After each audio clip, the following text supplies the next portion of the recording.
మన భారతదేశంలో ఒక నది గర్భంలో 1008 శివలింగాలు ఉన్నాయి.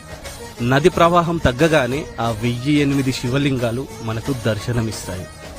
వాటిని సహస్రలింగాలని అంటారు. ఈ సహస్రలింగాలు కర్ణాటకలోని సిర్సి నుండి 15 కిలోమీటర్ల దూరంలో షెల్మల అనే నది ప్రవహిస్తుంది. ఆ షెల్మల నదిలోనే ఈ సహస్రలింగాలు దర్శనమిస్తాయి.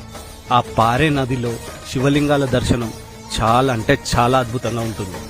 ఇలాంటి ఒక గొప్ప అద్భుతమైన ప్రదేశం ఉందని చాలా మందికి తెలియదు. అసలు ఈ సహస్రలింగాలు ఎవరు ప్రతిష్ఠించారు, ఎందుకు ప్రతిష్ఠించారో నేను మీకు చెప్తాను.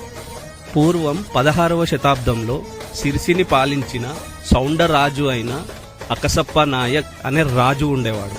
ఆ రాజుకు సంతానం ఉండదు. ఎంత సంపాదన ఉన్నా సంతానం లేకపోవడంతో ఆ రాజు చాలా బాధపడేవాడు.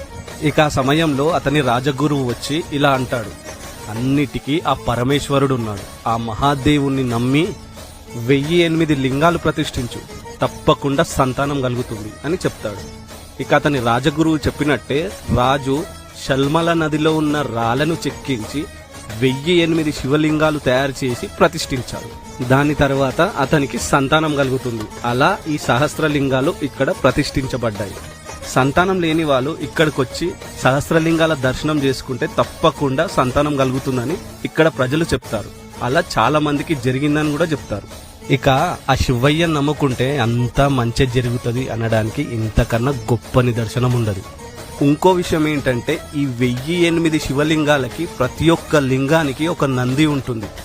శివరాత్రికి ముందు ఈ శివలింగాలు నీటి లోపట ఉంటాయి. శివరాత్రి తర్వాత నీటి ప్రవాహం తగ్గడంతో ఈ శివలింగాలు దర్శనమిస్తాయి. ఈ ప్రదేశం చాలా అంటే చాలా బాగుంటుంది. వీలైనప్పుడు వెళ్ళి చూడండి. అచ్చం ఇలాంటి సహస్రలింగాలే కంబోడియాలో కూడా ఉన్నాయి. అవి సూర్యవర్మ, ఉదయ ఆదిత్య వర్మ అనే మన తెలుగు రాజులే ప్రతిష్ఠించారు.